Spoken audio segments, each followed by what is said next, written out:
को एक बात बताऊं, जब भी आप ऐसे बैठते हो तो यहाँ क्रिटिशनल नाम के एक नाड़ी को आप दबाते हो। मेडिकल साइंस में इसको क्रिटिशनल बोलते हैं। ये नाड़ी जब भी दबेगा आप ऐसे हाथ रखो, रखो ना, एक मिनट। किस समय घर में आप ऐसे हाथ रखते हो, आप बताओ, मेरे को बताओ। हाँ, कोई दुख होता है, कोई दुख की सूचना हो। मेडिकल साइंस कहता है कि ऐसे रखने के बाद आप सोच के भी हंस नहीं सकते, क्योंकि ये नाड़ी दबती है, वो हंसता ही नहीं है। आपके अपने पोस और मुद्राओं पर बहुत सावधान रहो जीवन में। बिना काम बिना कहीं कोई ऐसे बैठो ही मत, वो आपको दुख देने वाला बनेगा। क्योंकि आप ऐसे बैठ के हंसो, देखो आप हंसने के सोचो, ऐसे बैठने के बाद कोई दुख का विचार उत्पन्न होना शुरू हो जाएगा आपके जीवन में। दुख हो तो सीधे बैठो। कैसे बैठना? हमको बहुत दुख आता है महाराज, कभी कभी बहुत परेशानी आती है, चिड़चिड़ापन आता है, कभी संकट आता है, क्या करूं? एंडोर्फिन आपके आप क्रिएट होगा नकली हंसी से। कैसे? कई ऐसे लोग हैं कि जिंदगी में हंसे ही नहीं है, वो कभी हंसे ही नहीं। उनका क्या लाभ, उनका क्या? तो उनको ये आईब्रो को दबाना चाहिए। क्या करना चाहिए? यही वो एंडोर्फिन के पॉइंट्स हैं। अगर आप हंस के नहीं एंडोर्फिन को क्रिएट कर पा रहे हो तो बहुत सरल बता दिया कि थोड़ा यहाँ ऐसे घुमाओ, ऐसे घुमाओ, या इस पॉइंट्स को दबाओ, इस पॉइंट्स को दबाओ, तो आपके कॉर्टिसॉल्स कम पड़ने लगेंगे और एंडोर्फिन क्रिएट होने लगेगा। आधा घंटे बाद देखो तो बिना काम ही खुश होना शुरू कर दोगे। आपको खुशी के लिए कुछ करना नहीं। थोड़ा सा यहाँ दबाव देना, ये भ्रुकुटी मध्य में, ये सेंटर ऑफ एंडोर्फिन है। ये जगह को थोड़ा दबाओगे तो खुशी आना शुरू होता है। ये जगह को थोड़ा दबाओ। कभी भी दुख आवे ना, मुझे याद कर लो तो ऐसे ही खुश हो जाओगे, नहीं तो कम से कम मेरी बात को याद कर लो। अगर मुझे याद नहीं कर पाए, भाई महाराज चेहरा याद नहीं आ रहा, तो मेरी बात याद रखो कि जब भी आपको कोई ऐसा समाचार मिले, कोई भाव आए, दुखी हो रहा हूँ, तुरंत उस दुख को मारने की कोशिश करो। क्योंकि मटेरियल अट्रैक्ट्स मटेरियल की सिद्धांत को सदा आप ध्यान में रखो कि वस्तु वस्तु को खींचता है। क्या करता है? वस्तु वस्तु को खींचता है। जिसके पास सोना थोड़ा भी होगा वो अधिक सोने को खींचने की ताकत पाएगा। चांदी थोड़ा होगा, चांदी को खींचेगा। कपड़े ज्यादा होंगे, आप देखो चप्पल जो कलेक्शन करता है वो चप्पल ही कलेक्शन करता है। क्यों? ये चप्पल आगे के चप्पल को इकट्ठा करता जाता है। ये चप्पल कलेक्टर क्या है?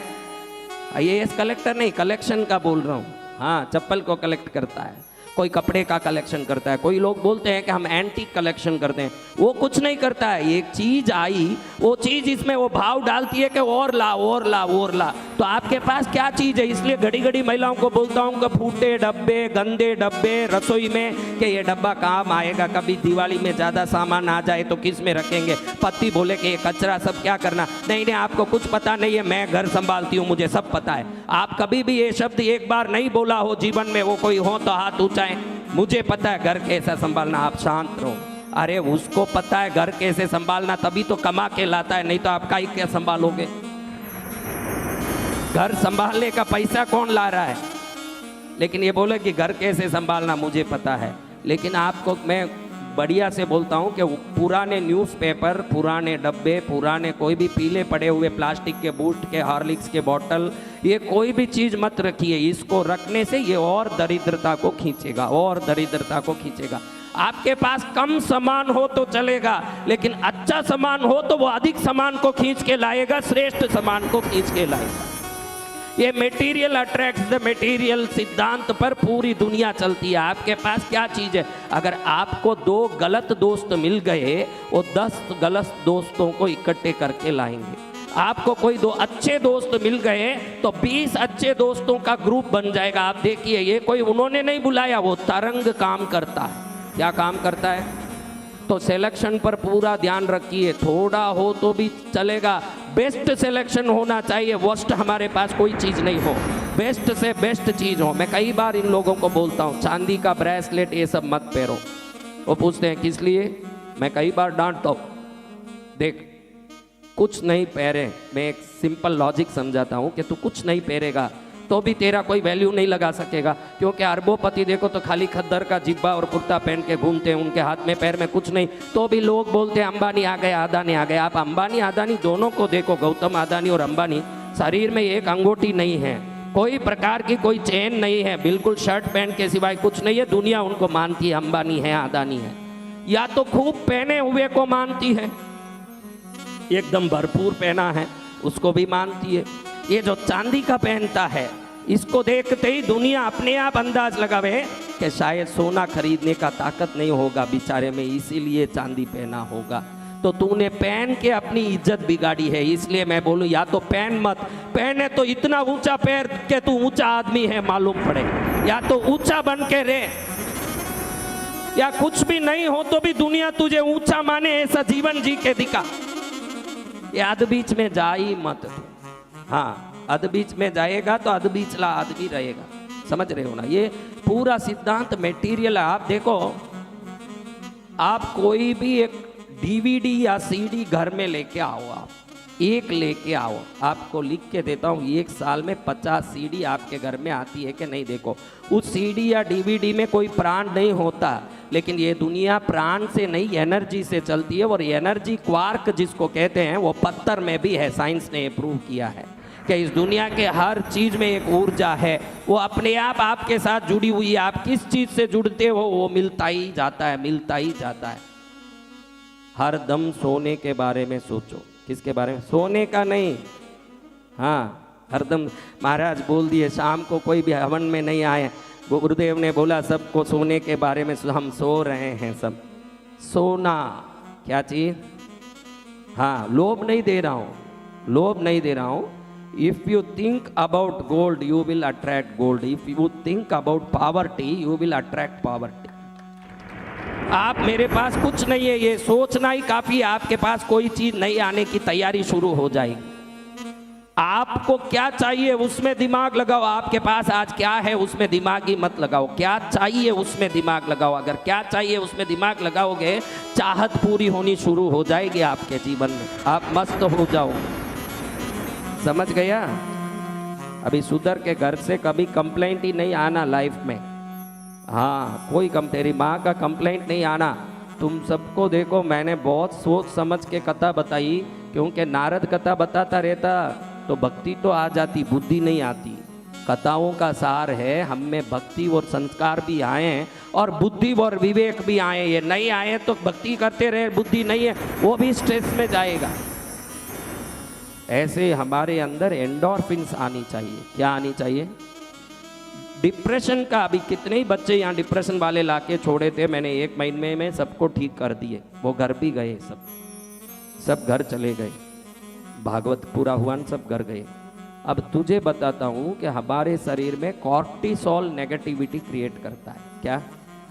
जब दुख आता है, मन में कोई परेशानी, चिड़चिड़ाहट आती है, तो समझ लेना कॉर्टिसोल अंदर है। उस समय हमको थोड़ा सा ये आईब्रोज को ऐसे अक्कू पिंच करना चाहिए, थोड़ा सा, तुरंत ये घंटे में देखेगा गायब हो गया, सब खुश रहेगा।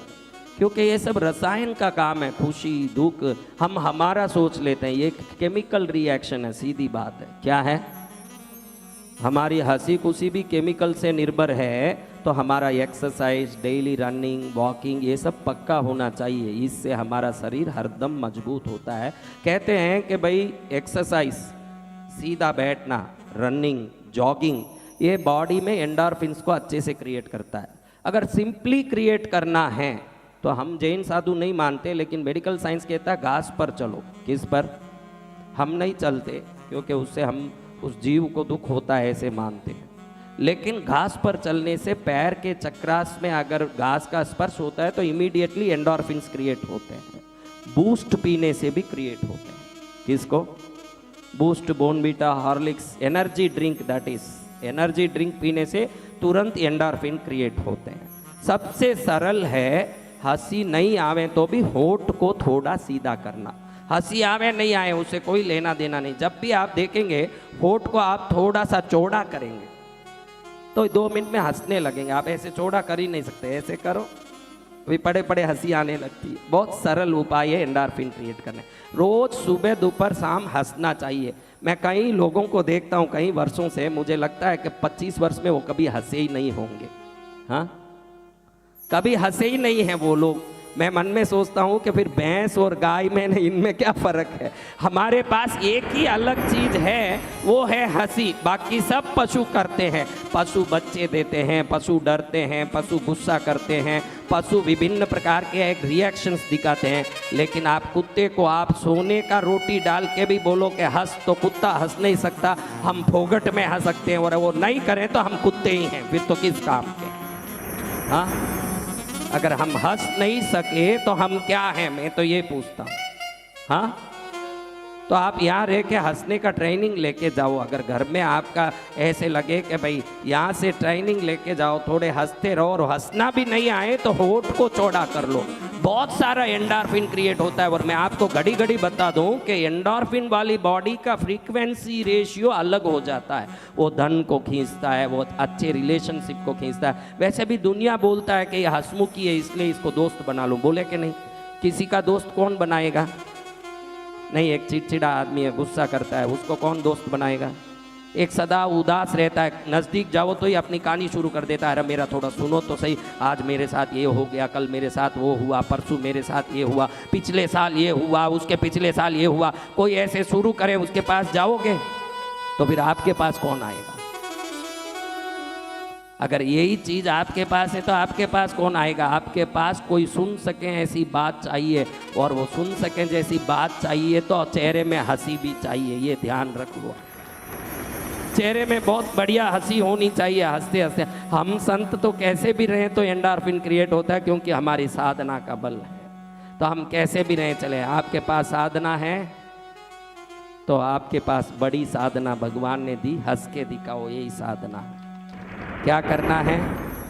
अभी भी 2-4 बहनें तो मरूं तो हंसूं ऐसे बोलती है। मरने के बाद तो वो जो मुर्दे को फॉरेन में, जो मुर्दे को देखा आपने, फॉरेन कोई गए हो तो मुर्दे को एक पेटी में पैक करने के पहले मेकअप किया जाता है। उसके लिए एक टोला ही अलग है, मुर्दा मेकअप बोलते हैं फॉरेन में उसको। वो लोग क्या करते हैं, मरे हुए मुर्दों को क्लिप डाल देते, या वो हंसता दिखे मरा हुआ, ऐसे 2 क्लिप डाल देते। तो वह पूरा मुंह पर पाउडर लगाते, या सब लाली लगाते, फिर ऐसे वो मुर्दा देखे तो ऐसे दिखे। इन मुर्दों को कई बार मैं फॉरेन में ऐसे देखा, सोचा, फिर मैं सोचा कि जिंदगी भर हंसा नहीं, इसका दंड ये है, अब मर के हंस तू। अब तू मर के हंसना।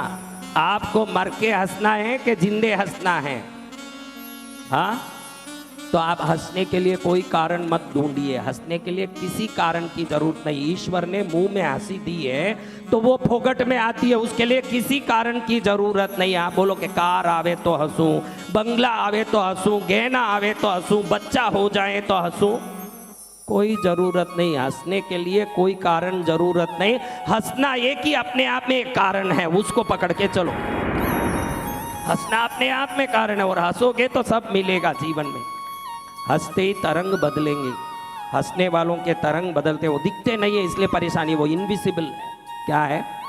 अदृश्य है। अदृश्य कोई चीज़ नहीं दिखता, लेकिन जीवन में बदलाव आएगा तब दिखेगा कि मैं जब से खूब हंसने लगा, अब हंसने के कारण भी अपने आप सामने आ रहे हैं। मैं पहले बिना काम हंस रहा था, लेकिन अब हंसने के कारण स्वयं प्रकट हो रहे हैं, क्योंकि आपके हंसी ने हंसने के कुछ कारण भी ढूंढ के ले आए जीवन में। और अब संपत्ति, सुख, समृद्धि, गहना, परिवार, सुख सब आ गया, क्योंकि वो हंसी आगे रियल में हंसने के लिए एक मटेरियल को अट्रैक्ट करके लाता है। क्या करता है? और आप ऐसे उदास करके, अरे क्यों हंसूं, इतना दुख होके भी हंसूं, इतनी परेशानी होके भी हंसूं। अगर उदास रहोगे, और उदास होने के लिए कोई ना कोई घटना आपके जीवन में घटेगी।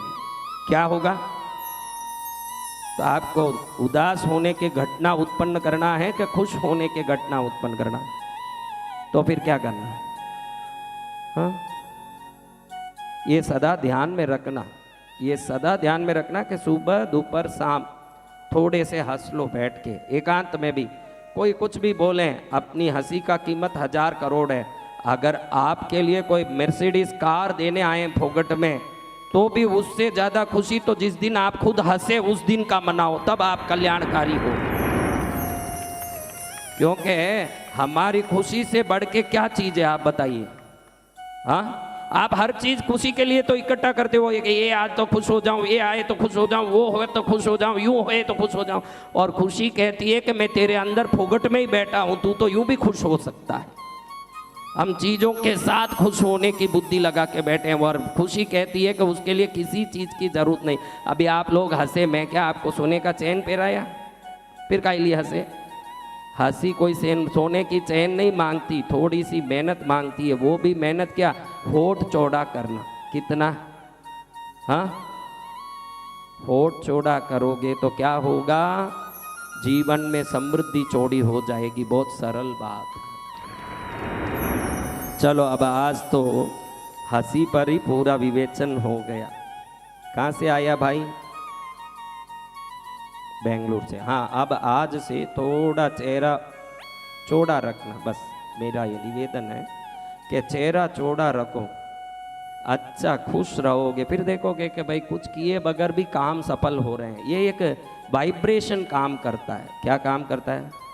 मेहनत काम नहीं करती है। देखो कूली वाले लोगों को आपने बस स्टैंड में देखा होगा, उनमें बल बहुत है। कूली वाले बड़े बड़े बोरा उठाते हैं, आपने देखा होगा, उनमें बल बहुत है। लेकिन उनके लाइफ को देखो तो बहुत सीरियस रहते हैं वो। हाँ, ये सीरियसनेस एक्चुअली उनके लाइफ में बेटरमेंट को रोकता है। क्या करता है? इंप्रूवमेंट को रोकता है। आप जितने सीरियस रहोगे इतने ही मेहनती बनना पड़ेगा आपको, और जितने रिलैक्स्ड रहोगे आपकी तरंग फ्रीक्वेंसी बदलेगी, उतने ही जल्दी बिना मेहनत के काम सफल होते जाएंगे। रिलैक्सेशन सक्सेस का सबसे बड़ा एक माध्यम है। क्या है? इसलिए प्राणायाम करना चाहिए। प्राणायाम इसलिए नहीं, रामदेव बाबा बता दिए कि शरीर आरोग्यमय रहेगा। आरोग्य तो मात्र उसका रास्ते का स्टेशन ही है। एक ट्रेन जाता है, वो दिल्ली जा रहा है, तो रास्ते के सभी स्टेशन को दिखाते हुए जाएगा कि सीधा दिल्ली में जाके जंप होगा वो ट्रेन? बताओ। तो आरोग्य प्राणायाम का रास्ते का स्टेशन ही है। रियल में प्राणायाम का कार्य है शरीर में रहे हुए जहरीले पदार्थों को समाप्त करके, शरीर को शुद्ध करके उसके तरंगों को समृद्धि की ओर ले जाना। यही प्राणायाम का असली काम है। मैं नित्य प्राणायाम करूंगा तो मैं समृद्ध बनूंगा, ये लिख के रख लो, मैं संत बोलता हूं। जो बराबर एक्सरसाइज करेगा, जो बराबर व्यायाम करेगा, जॉगिंग वॉकिंग करेगा, रनिंग करेगा या कोई भी एक्सरसाइज करेगा, एंडोर्फिन क्रिएट करेगा और वो रिलैक्स्ड होगा। वो रिलैक्स्ड रहोगे। देखो आपको मैं पूछता हूँ कि आपको कोई डिसीजन लेना है, बहुत जरूरी डिसीजन है।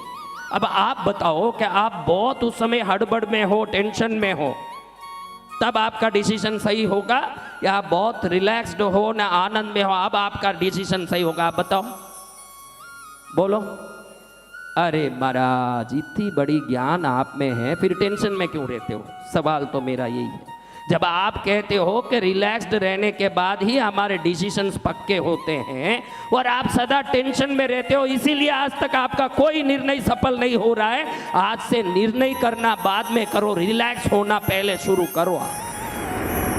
आप एकदम रिलैक्स होके सोचो कि मुझे क्या करना है, आपका रिलैक्सेशन आपको सही जगह ले जाएगा। जो एकदम घबरा रहा है, एकदम मन में टेंशन आ रहा है, धड़कन बढ़ गई है, इस समय में कोई कप भी पकड़े ना चाय का, वो भी नीचे गिर के टूटने की संभावना है। एक चाय के कप तक को पकड़ने के लिए हाथ का रिलैक्सेशन जरूरत है, तो सफल होने के लिए माइंड का रिलैक्सेशन उतना ही जरूरत है। आप ये समझ लो। अगर ये नहीं होगा तो आप गड़बड़ा जाओगे, आप भटक जाओगे। एक बार हंसो तो अच्छे से हंसो, कोई पैसा नहीं लूंगा, फ्री में हंसना है। इसका यहाँ कोई पंडाल में फीस नहीं है।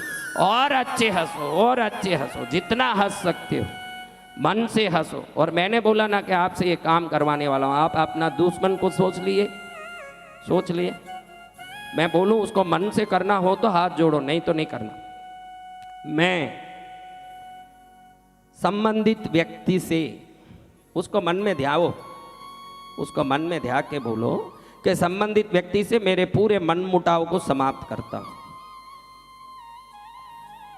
उसके कारण उत्पन्न मेरे अशुभ कर्म आज समाप्त हो जाए। मेरे वैर विरोध आदि अशुभ भावनाओं को आज मैं तिलांजलि देता हूँ। पूर्ण रूप से सब प्रकार के अशुभ भाव मुझसे समाप्त हो।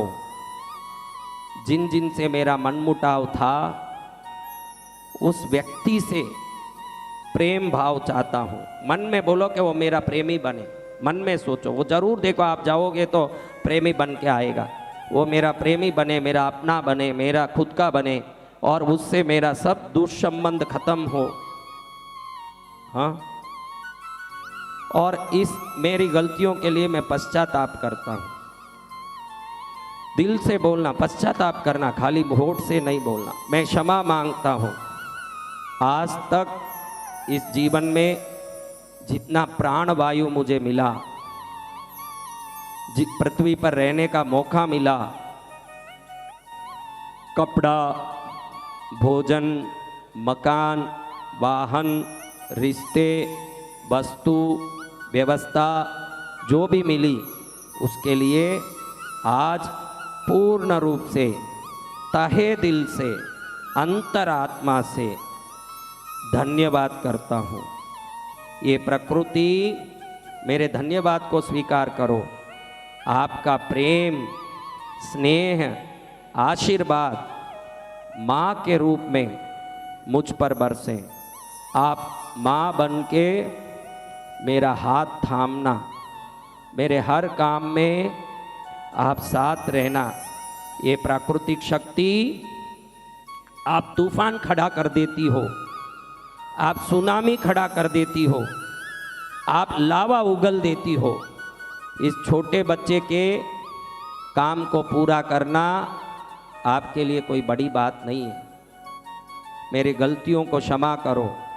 आज से मेरा हाथ पकड़ के आप चलना। आप ईश्वरीय शक्ति को ही मैं सब कुछ मानता हूँ। आपकी कृपा से मेरी अयोग्यता समाप्त हो, अवगुण समाप्त हो, मुझ में प्राप्त वस्तुओं के प्रति धन्य भाव प्रकट हो, गलतियों के प्रति पश्चाताप प्रकट हो, मेरे साथ हुए अशुभों को, अशुभ लोगों को क्षमा करने का भाव हो। आज मैं शुद्ध हुआ, मैं पवित्र हुआ। ये पवित्रता समृद्धि लाएं, सुख लाएं, शांति लाएं, श्रेष्ठता लाएं। शुभ दौड़े आओ, समृद्धि दौड़े आओ, श्रेष्ठता दौड़े आओ, अच्छी चीज़ें दौड़ी आएं, सर्व शुभ मेरे पास आएं। शुभमस्तु। धन्यवाद, धन्यवाद, धन्यवाद। आपने इसको जितना अच्छा महसूस किया हो उतनी ताली बजाइए, देखते हैं।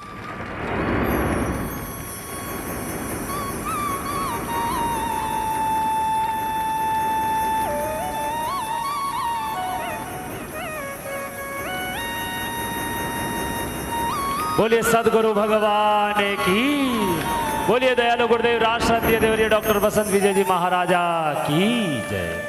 कितने लोग हल्के महसूस करते हैं? जरूर महसूस किया हो तो ही उठाना, चुपके चुपके फोकट में हाथ नहीं उठाना। हल्का महसूस हो रहा है तो हाथ उठाओ। ये हल्कापन हमारे अंदर से किसी चीज का निकलने का है। आप देखिए, आज के तारीख में साइंस ने मन को भी एक सॉलिड एनर्जी की वेटफुल एलिमेंट के रूप में माना है। उसको भी वजन किया जाता है।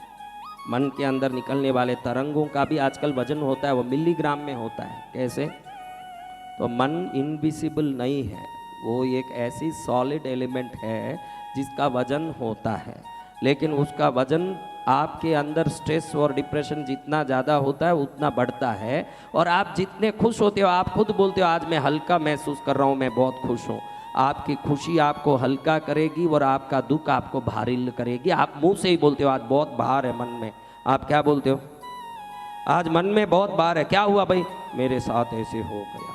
यानी कुछ गड़बड़ होता है तो मन भारी होता है, कुछ आनंद आता है तो आप उड़ने लगते हो हवा में। होता है कि नहीं? तो कोशिश करो कि सदा खुश रहोगे तो उड़ते रहोगे, ये फायदा रहेगा आपके जीवन। अब हम आज भैरवनाथ की कृपा बड़ी हुई कि वो ज़्यादा मेरे को कुछ अपनी बात नहीं बुलवा पाए। 4 पुराण में 4 कथा बाकी है। बटुक रूप की अवतार की, आपद उद्धारक अवतार की, और क्षेत्रपाल अवतार, ये सब पुराण में है। उसके बारे में मैंने भैरव के बारे में बताया नहीं। मैंने सोचा कि इनको सुधारूं तो भी भैरव कितने खुश होंगे, मैंने ऐसे सोचा कि भैरव इसी से खुश होंगे कि ये सुधर रहे हैं, ये सुधरे, यही खुशी। लेकिन आज हम एक खास चीज़ देखेंगे। आप सब में किसी को आपकी क्या दशा चल रही है वो ध्यान है क्या? किसी को अभी फिलहाल क्या दशा चल रही है? जिसको मालूम है वो हाथ उठाइए, बस जिसको मालूम। हाँ, देखो क्या हालत है। मैं देख के बड़ा दुखी हो रहा हूँ कि आप अपनी दशा के बारे में ज्ञान नहीं रखोगे तो उस दशा में क्या होगा ये भी तो समझ नहीं होगा ना। आपको मैं पूछूं कि 15 जनवरी को लाल किले में किसने भाषण दिया? कौन कौन बोलेगा? 15 अगस्त को लाल किले में कौन कौन भाषण दिया? हाँ, इससे आपको क्या लेना देना? यही सवाल है। सवाल यही है कि 15 अगस्त को लाल किले में पहले लाल बहादुर शास्त्री ने दे दिया, फिर राजीव गांधी ने दिया होगा, इंदिरा गांधी दे के गई, वाजपेयी जी दिए, अब मोदी जी दें, कल शायद आदित्यनाथ योगी जी दे सकते हैं। इसका मैं क्या भविष्यवाणी करूं? लेकिन इन फ्रंट ऑफ यू मैं ये पूछ सकता हूं कि वहां कौन भाषण दे रहा है ये जरूरत है, या आपकी दशा आपको क्या तकलीफ देगी ये ज्ञान जरूरत है? मैं सदा कहता हूं कि आप दुनियादारी के ज्ञान में अपना ज्ञान नहीं ले पा रहे हो, आप अपनी दशा समझ लो। मैं अभी 12 दशाओं के भैरवों के गायत्री बोल रहा हूं। आपको अपने इष्ट का गायत्री मंत्र तो जरूर ध्यान में रहना चाहिए, क्योंकि गायत्री बोले बगैर कोई इष्ट मंत्र सेवा करता है उसको कभी सिद्धि नहीं आती। आपके भैरव देवता है तो भैरव गायत्री आपको मालूम पड़ना चाहिए, कुलदेवी है तो कुलदेवी की गायत्री मालूम पड़ना चाहिए। आपको अपने देवता की गायत्री वो होती है विद्महे धीमहि प्रचोदयात्, इसमें वो समाप्त होता है। क्योंकि गायत्री मंत्र से सभी गायत्री प्रकट हुए। गायत्री मंत्र तो विनोद का आता होगा ब्राह्मण होने से। ब्राह्मणों का एकमात्र अधिकार है गायत्री के जप वो कर सकते हैं। क्या है गायत्री मंत्र? बोल। धीमहि दियो यो नः प्रचोदयात्। तो ये धीमहि प्रचोदयात् जिन मंत्रों में आते हैं वो सब गायत्री है। वो भैरव के भी होते हैं, पद्मावती का भी है। हाँ, इधर रोज पंडित जी बोलते हैं, आप सुनते हो लेकिन समझते नहीं। कुरकुटोरग वाहनायै विद्महे दिव्य फलहस्ताय धीमहि तन्नो पद्मावती प्रचोदयात्। ये पद्मावती गायत्री है। ये बोले बगैर पूजा करोगे तो सफल नहीं होगा, क्योंकि गायत्री से पूजा शुरू होना और आरती से समाप्त होना शास्त्र का ये नियम है। समझ पड़ गए?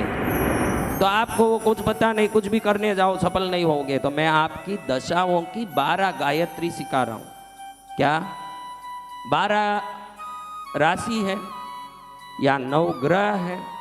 तो वो 9 ग्रह की गायत्री सुन लो, 12 राशि की गायत्री सुनो। आपकी अभी क्या ग्रह दशा चल रही है?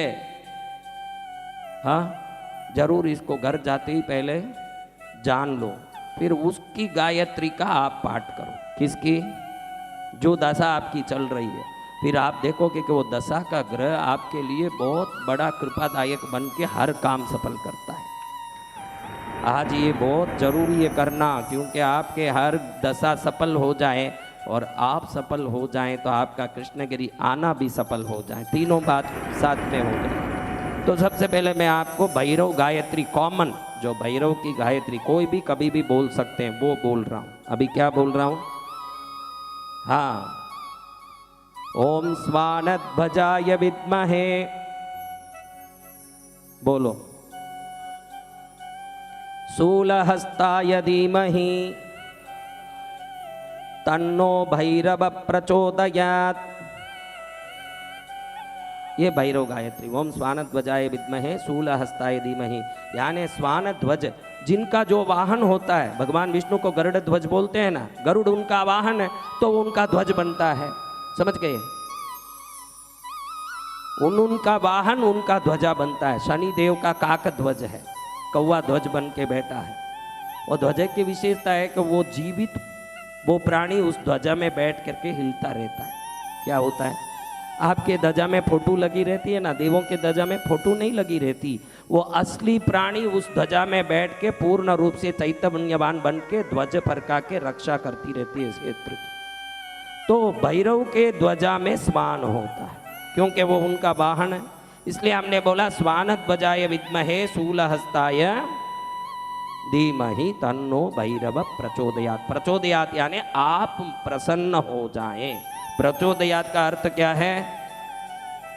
और प्रसन्न हो गए तो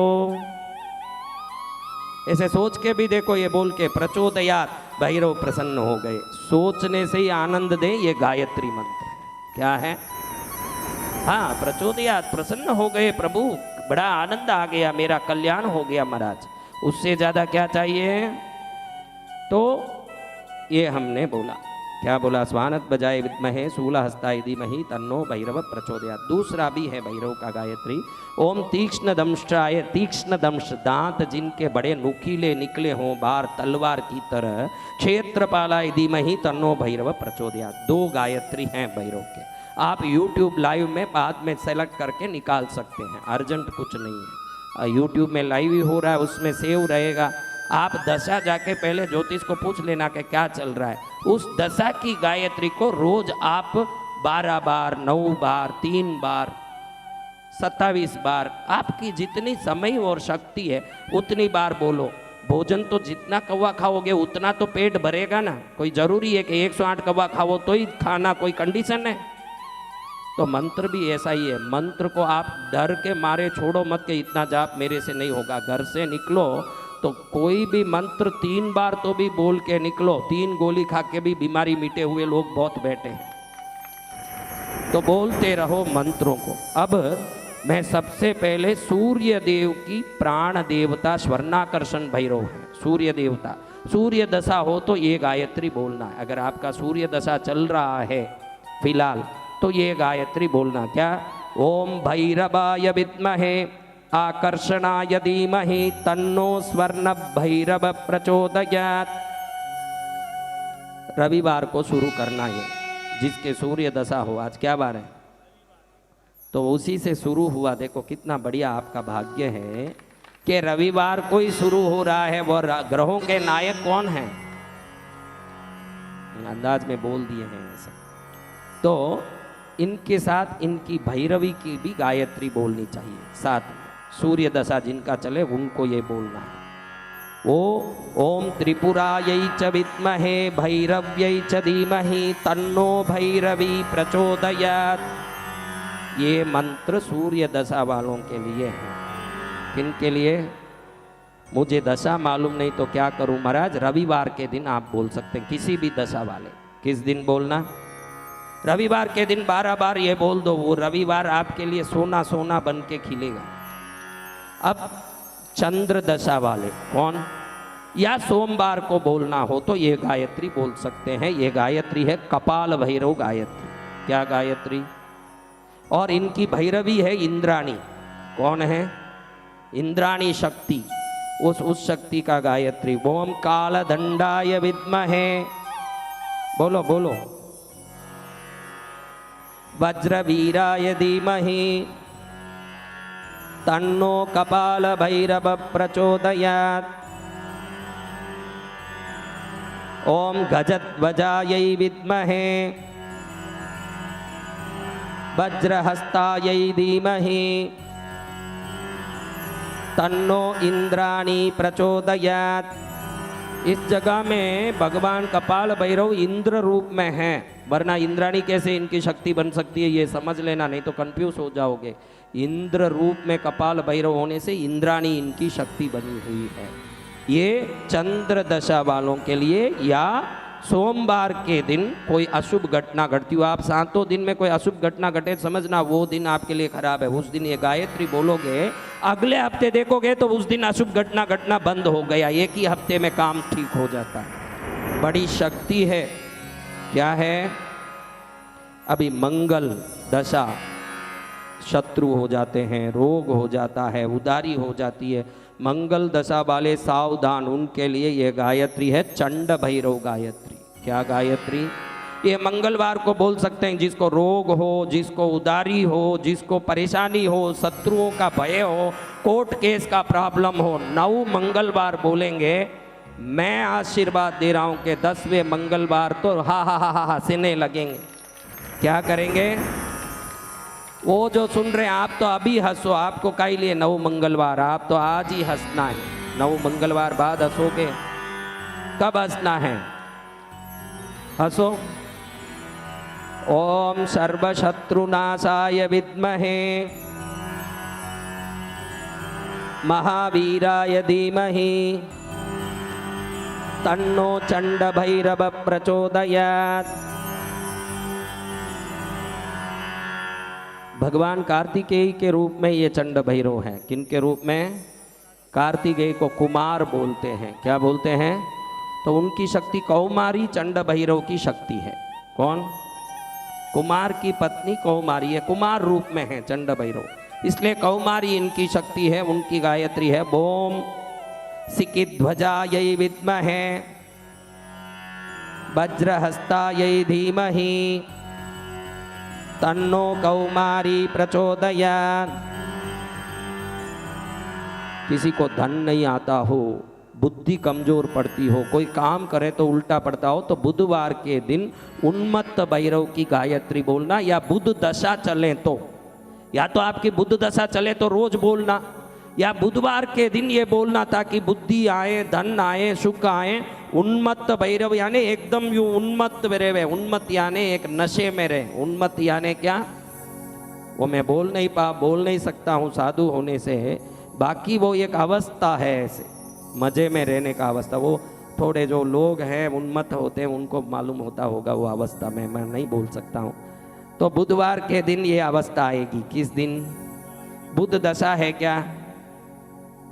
तो देख लो, नहीं तो बुधवार के दिन ये बोलने से 12 बार गुरुवार को उठते ही बोलो तो आप देखोगे कि व्यापार बढ़ रहा है, नौकरी बढ़ रही है, काम बढ़ रही है। जिनके खर्चे हाथ में टिकते नहीं है, कितना भी आए खर्चे हो जाते हैं, वो सब ये उन्मत्त भैरव गायत्री करना, तो पर्स में पैसे टिके रहेंगे, काम काज अच्छे होंगे। मैं कोई प्रलोभन के लिए नहीं बोलता, आप मुझे देख रहे हो, मैं शास्त्र का ज्ञान आपको दे रहा हूं कि वो सटीक काम करें, इतनी बात है।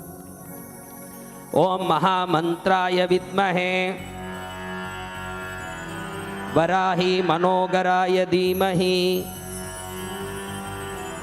तन्नो उन्मत्त भैरव प्रचोदयात्। ये उन्मत्त भैरव वराह अवतार हैं। क्या अवतार हैं? तो वाराही देवी इनकी शक्ति है, इनकी पत्नी वाराही है। कौन?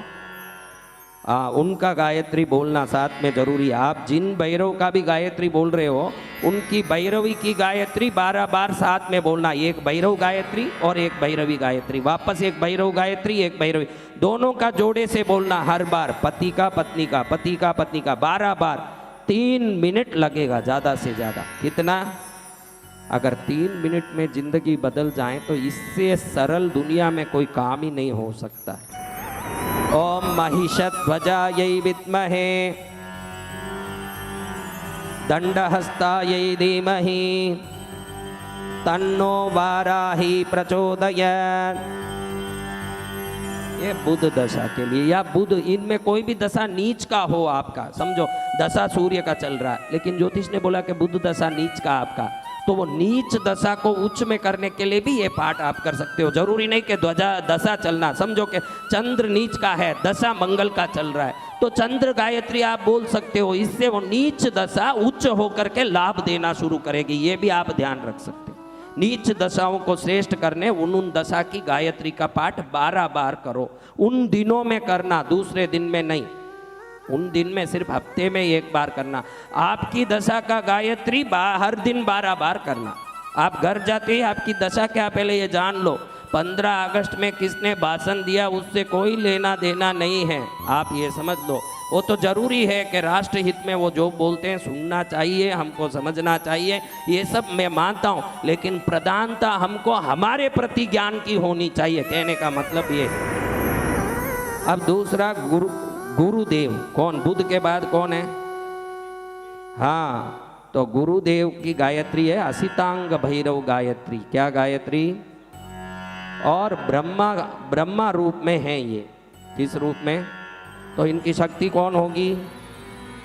ब्राह्मी। कौन? तो ये मंत्र बोलो, ओम ज्ञान देवाय विद्महे। जिस बच्चों को पढ़ाई नहीं आती हो, पढ़ते नहीं हो, मस्ती करते हो, उनको ये गायत्री रोज 12 बार बुलवाओगे, अगले साल क्लास में फर्स्ट आएंगे। ये ज्ञान देने वाला मंत्र है।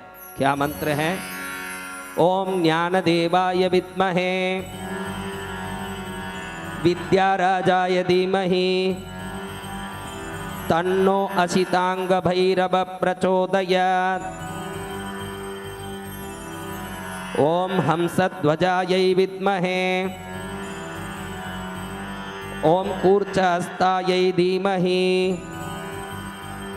तन्नो ब्राह्मी प्रचोदयात्।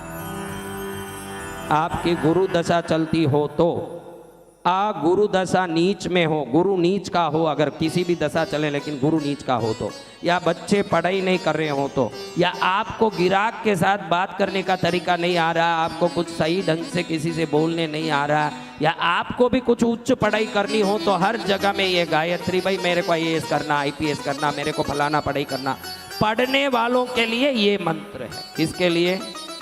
ज्ञान देवाय विद्महे विद्या राजाय धीमहि। क्या दे रहे हैं? विद्या यानी क्या है? पढ़ाई है। किसको पढ़ाई चाहिए? उसको सब ये चाहिए। जो मूर्ख बनना है उनको ये नहीं पढ़ना चाहिए। अब आगे शुक्र देव की गायत्री, जिसकी शुक्र दशा चलती हो या शुक्र नीच का हो, और जिनको पुत्र उत्पन्न नहीं हो रहा हो, किसी कारण से पुत्र नहीं हो रहा हो, ये गायत्री को शुक्रवार दिन करके कुलदेवी की पूजा करेंगे कि 48 शुक्रवार के अंदर गर्भिणी होते हैं। ये विधि विधान है उसका। तो ये मंत्र पढ़िए, ओम आनंद रूपाय विद्महे डंकेशाय धीमहि तन्नो रुरु भैरव प्रचोदयात्। ओम वृषध्वजायै विद्महे मृगहस्तायै धीमहि तन्नो रौद्री प्रचोदयात्। रौद्री यानी रुद्र की शक्ति रौद्री है। किन की शक्ति? या रुरु भैरव रुद्र के रूप में है। किस रूप में? भगवान शंकर के रूप में है। तो रौद्री पार्वती को कहा जाता है, रौद्र एकदम उग्र। तो शुक्र देव की दशा में पुत्र उत्पन्न नहीं हो तो, या शुक्र नीच का हो तो, शुक्रवार के दिन इसका पाठ करें। शुक्र दशा चले वो हर दिन 12 बार पाठ करें। दशा चलने वाले हर दिन करना पाठ। बाकी लोग उन दिनों में ये गायत्री सब लिख के रख लो। सोमवार वाला, मंगलवार वाला, बुधवार वाला, गुरुवार वाला, शुक्रवार वाला, शनिवार वाला, उन दिनों में उन की गायत्री 12 बार बोलते रहो। भैरव की कृपा हो जाएगी तो हम जो लात मार मार के अब ऊपर निकल के भी जो पकड़ नहीं पाए, वो आसानी से हमारे हाथ में आ जाएगा। अब शनि के देवता क्रोधन भैरव, शनि दशा चलती हो, शनि नीच का हो, शत्रु भयंकर तकलीफ देते हो, IT का रेड पड़ा हो, पुलिस का प्रॉब्लम हो, कोर्ट केस का कोई भी प्रॉब्लम हो, वो सब इस गायत्री को 12 बार शनिवार के दिन बोल सकते हैं। या शनि दशा है तो रोज बोल सकते हैं। ओम कृष्ण वर्णाय विद्महे लक्ष्मीधराय धीमहि तन्नो क्रोधन भैरव प्रचोदयात्। ओम तास्यध्वजायै विद्महे चक्रहस्तायै धीमहि तन्नो वैष्णवी प्रचोदयात्।